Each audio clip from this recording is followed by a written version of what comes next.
Have you ever argued with yourself? Not in some poetic, metaphorical way, but genuinely felt like two different voices, two opposing wills, battling inside your skull for control?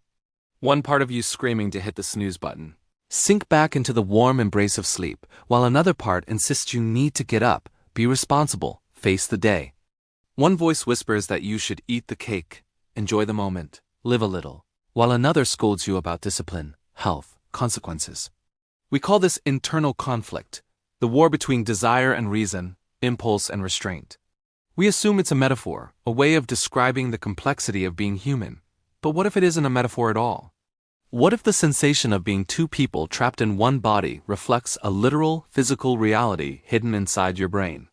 What if you don't have one consciousness but two operating simultaneously right now as you read these words?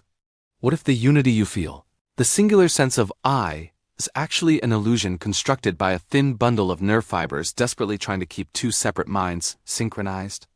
And what if, when that connection is cut, the illusion shatters, revealing something so strange, so philosophically unsettling, that it forces us to reconsider what we even mean when we say I?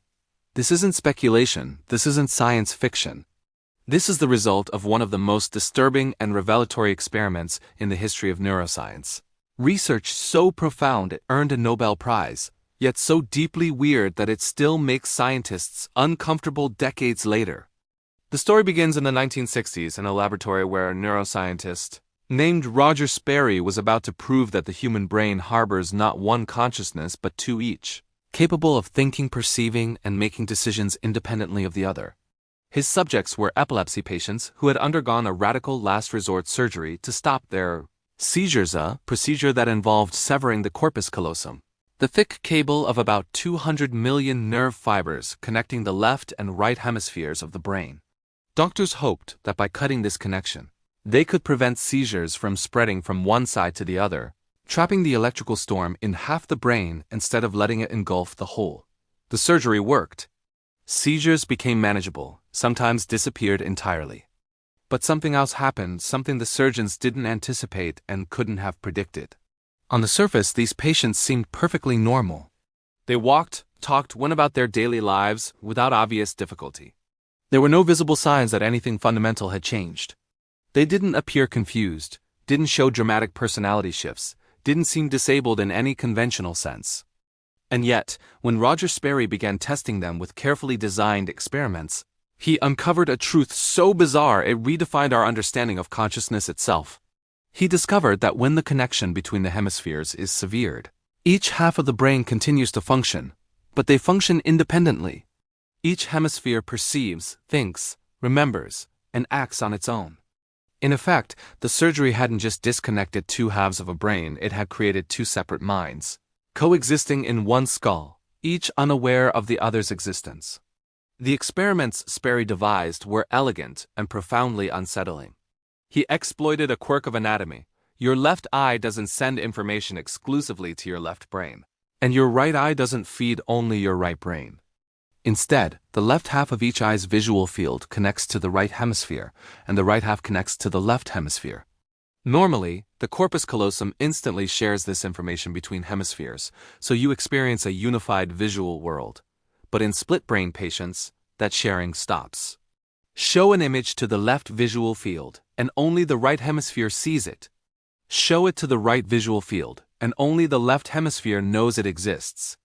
Sperry used this to ask each hemisphere questions independently, and their answers revealed two consciousnesses operating in parallel.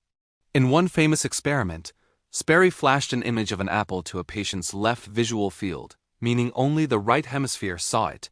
Then he asked, "What did you see?" The patient answered, "Nothing.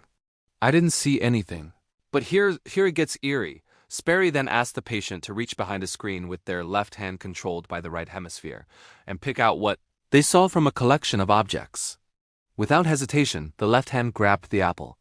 The patient's mouth, controlled by the language-dominant left hemisphere, said they saw nothing, while their left hand, guided by the silent right hemisphere, knew exactly what was there. Two minds, one body, one speaking, denying, unaware. The other acting knowing, but unable to communicate through words. The left hemisphere, it turned out, is the one that talks. It handles language, logic, sequential reasoning, the narration of your life that runs as a constant internal monologue. When you think in words, when you plan your day, when you analyze a problem step by step, that's largely your left hemisphere at work. The right hemisphere, meanwhile, is the silent observer, specializing in spatial reasoning, pattern recognition, emotional nuance, the holistic perception of the world. It sees the forest where the left sees trees. It grasps the melody where the left dissects notes. And in split-brain patients, these two systems, no longer yoked together by the corpus callosum, pursue their own agendas independently. Sometimes those agendas conflict in ways both tragic and darkly comedic. One patient reported that his left hand, controlled by the right hemisphere, would sometimes act against his will.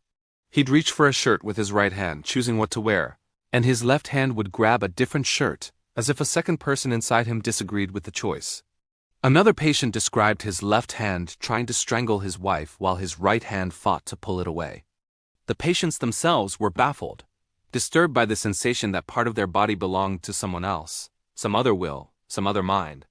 Because literally, the right hemisphere, cut off from the left, made decisions on its own, pursued goals the speaking left hemisphere didn't endorse, didn't understand, and couldn't control. Sperry's work revealed that the two hemispheres even have different emotional responses, different preferences, different beliefs.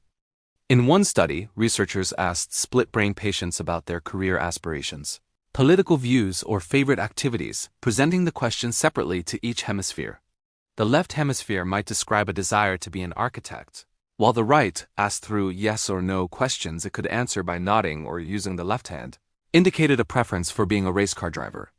Same person, two answers, two desires. Which one is the real you? Well, neither? The question becomes philosophically unbearable. What Roger Sperry proved, beyond any reasonable doubt, is that consciousness is not a singular, indivisible essence housed somewhere in the brain. It's a function that emerges from neural activity, and when you split the neural substrate, you split the consciousness. The unity you feel, the sense that you are one continuous self, depends entirely on the corpus callosum, weaving the outputs of two separate hemispheres into a single, coherent narrative. Cut that connection and the illusion falls away, exposing what was always there: two systems, two perspectives, two experiences of being alive, running in parallel. For this work, Roger Sperry received the Nobel Prize in Physiology or Medicine in 1981, a recognition that his discoveries had fundamentally altered how we understand the mind. But the implications go far beyond neuroscience. If you can have two consciousnesses when the hemispheres are disconnected, what does that say about the rest of us walking around with our corpus callosum intact? Are we two dual beings, just better integrated? When you feel torn between two choices, when one part of you wants something and another part resists, is that the echo of two minds normally synchronized, momentarily pulling in opposite directions? And if so, which one is you, the one that speaks? The one that observes silently, both? Even more disturbing, if consciousness can be split by cutting nerve fibers, then consciousness is not a soul, not an immaterial essence, but a process generated by physical brain structures. Damage the structure, and you damage or divide or erase the consciousness. This sits uncomfortably with many of our deepest intuitions about selfhood, about identity, about what it means to be a person. If you can be divided into two, are you really a unified self at all? Or just a collection of processes that usually, but not always, cooperate? The split-brain patients force us to confront these questions not as abstract philosophy, but as lived reality. They experience what the rest of us only fear: the dissolution of the singular I, the emergence of another will within their own body, acting with intention, with knowledge, with desire, entirely separate from the self they recognize as themselves. It's a mirror held up to the hidden architecture of every human mind, showing us that the boundary between one and two, between unity and multiplicity, is thinner and more fragile than we ever imagined. And here's the final chilling twist: you don't need surgery to glimpse this duality. Even with your corpus callosum intact, the two hemispheres of your brain are constantly negotiating, compromising, sometimes competing for control. Every decision you make, every thought you think, emerges from the interaction of these two systems, each bringing its own strengths, biases, and agendas to the table. You are, in a very real sense, a collaboration between two minds that learned, through millions of years of evolution, to act as one. But the seams are there, visible in moments of indecision, in the feeling of being pulled in two directions, in the strange sensation that part of you wants something your conscious, verbal self would never admit. So the question remains hovering over everything. When you say I, which hemisphere is speaking? When you make a choice, is it one mind deciding or two minds negotiating? And if the connection were severe tomorrow, which of the two consciousnesses that emerge would be the real you, the one that talks, or the one that silently watches? The answer, as you'll discover, is far stranger than you think. Because the truth about consciousness, about selfhood, about the you reading these words, is that it was never singular to begin with. You've been two all along. You just didn't know it. So as split-brain patients live with two separate consciousnesses, two minds coexisting in one body, what does that mean for you? You didn't have surgery. Your corpus callosum is intact, connecting your left and right hemispheres with hundreds of millions of nerve fibers, synchronizing their activity every millisecond of your waking life. Does that mean you have one consciousness, unified and indivisible? Or does it mean you have two consciousnesses that are simply better at cooperating, better at maintaining the illusion of singularity? The answer is more unsettling than you might expect, because the evidence suggests that even with your brain fully connected, you are still fundamentally dual. Still a negotiation between two systems that don't always agree, don't always want the same things, and occasionally compete for control of your actions. Think about the last time you made a difficult decision. Maybe it was whether to quit a job, end a relationship, move to a new city, say something you knew would cause conflict. Do you remember the feeling? Not the abstract weighing of pros and cons, but the visceral, almost physical sensation of being torn, pulled in opposite directions by forces that felt equally you, yet incompatible. One voice insisting you take the risk, embrace change, trust your instincts. Another voice warning you to stay safe, avoid regret, think it through more carefully. You probably experienced this as internal dialogue, a conversation with yourself. But what if it wasn't a conversation?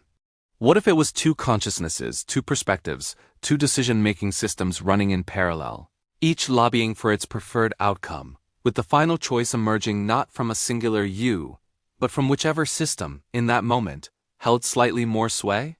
Neuroscience increasingly suggests this is closer to reality than metaphor. Even in people with intact brains, the two hemispheres maintain distinct processing styles, priorities, and biases. The left hemisphere, verbal and analytical, constructs narratives, seeks patterns, explains events in terms of cause and effect. It's the storyteller, the rationalist, the part of you that insists everything makes sense, even when it doesn't. The right hemisphere, silent and holistic, perceives context, reads emotional undertones, grasps the bigger picture without needing words. It's the intuitive observer, the pattern recognizer, the part of you that knows something is wrong before you can articulate why. These two systems don't just process information differently, they often reach different conclusions. And when they do, you feel it as conflict, as indecision, as the maddening sensation of not knowing what you really want. But here's where it gets stranger. The left hemisphere doesn't just differ from the right in how it thinks, it differs in what it believes is real. In split-brain patients, researchers discovered that the left hemisphere, when confronted with actions initiated by the right hemisphere, doesn't admit ignorance. Instead, it invents explanations, constructs stories, rationalizes behaviors it had no part in planning. In one famous experiment, a split-brain patient's right hemisphere was shown the command walk in the left visual field. The patient stood up and started walking toward the door. When asked why, the left hemisphere, which never saw the command, didn't say, "I don't know." It said, "I'm going to get a Coke." The left brain, unable to access the right brain's knowledge, confabulated a reason, created a narrative that made the action seem intentional, coherent, chosen. This phenomenon, called confabulation, isn't unique to split-brain patients. It happens in all of us, constantly, invisibly shaping the story we tell ourselves about who we are and why we do what we do. Your left hemisphere is a relentless narrator, and it will explain your behavior even when it doesn't actually know the cause.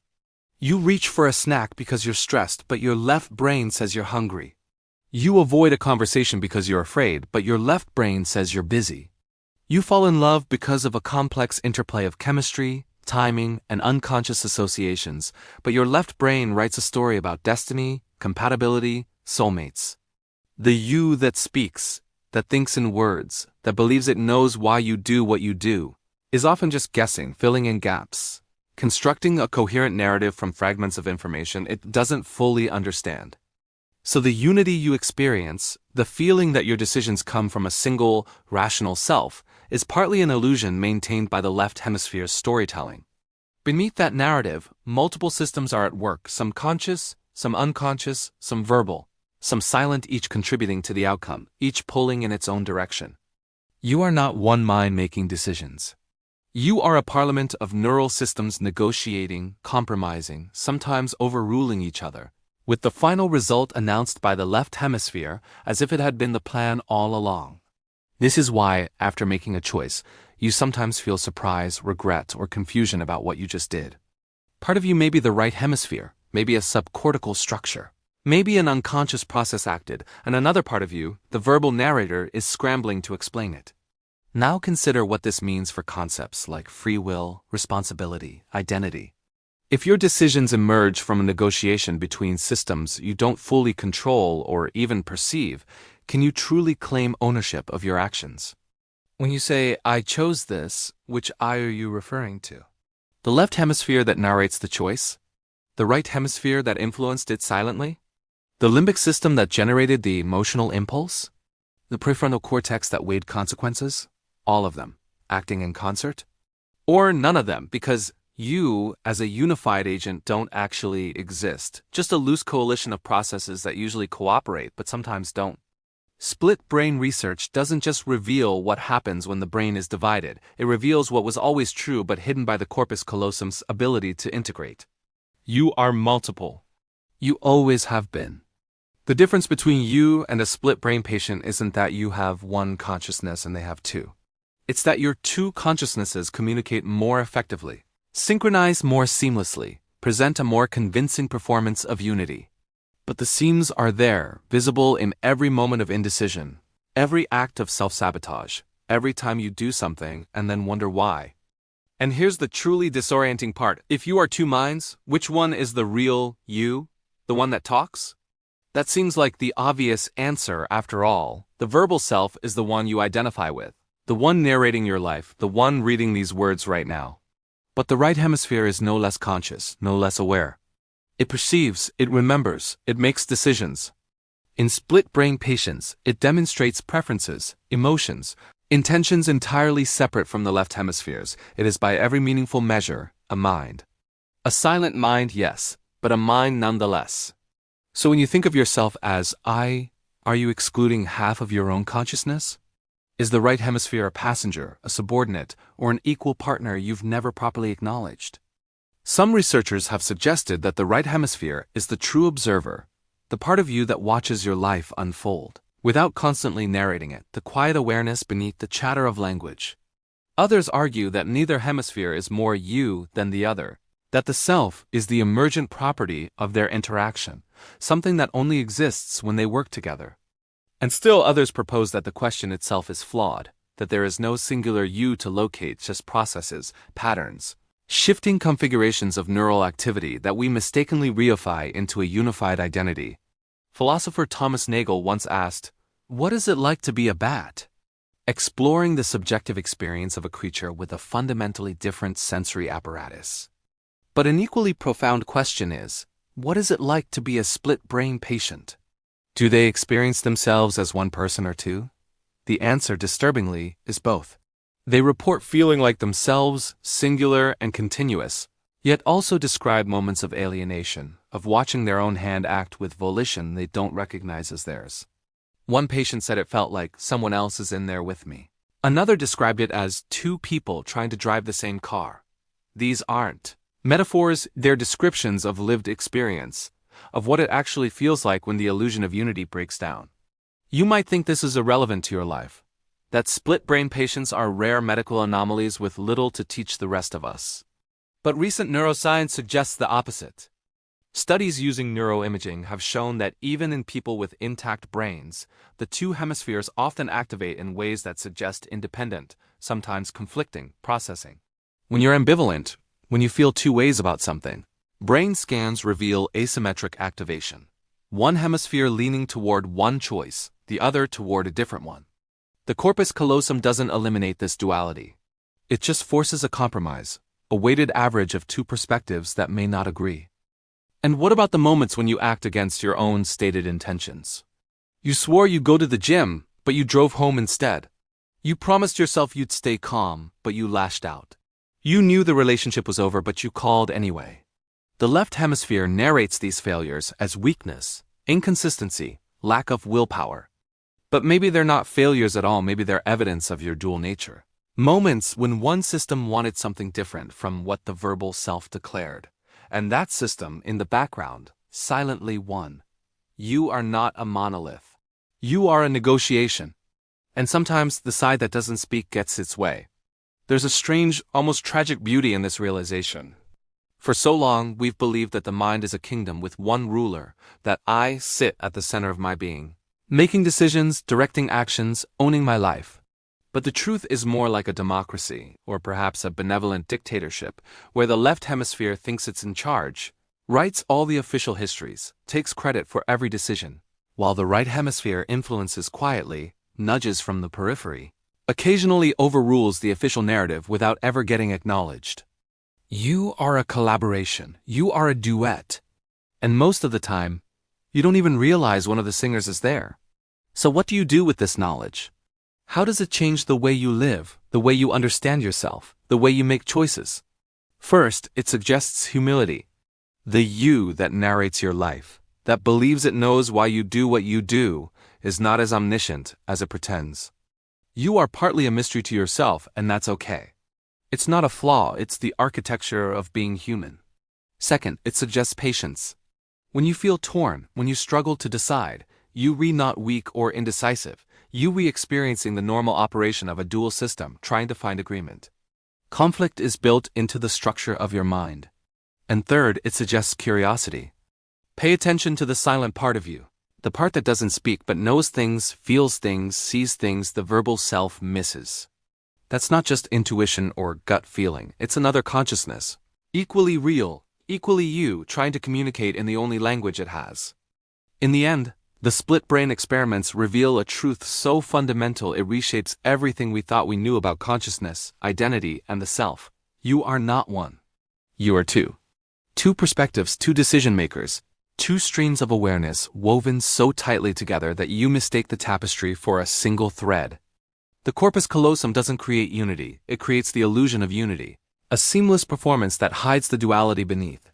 And when that performance is disrupted, when the connection is severed, the truth emerges. You were always plural, always a conversation, always a negotiation between minds that happen to share a skull. The question, then, is not whether you have two consciousnesses.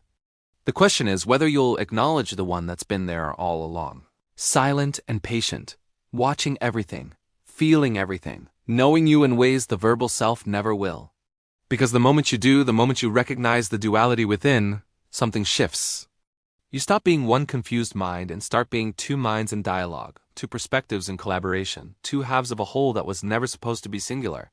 And maybe, just maybe, that's when you finally become who you were always meant to be. Not one person pretending to be whole, but two minds finally meeting, finally speaking, finally understanding that together they are something far greater than either could ever be alone.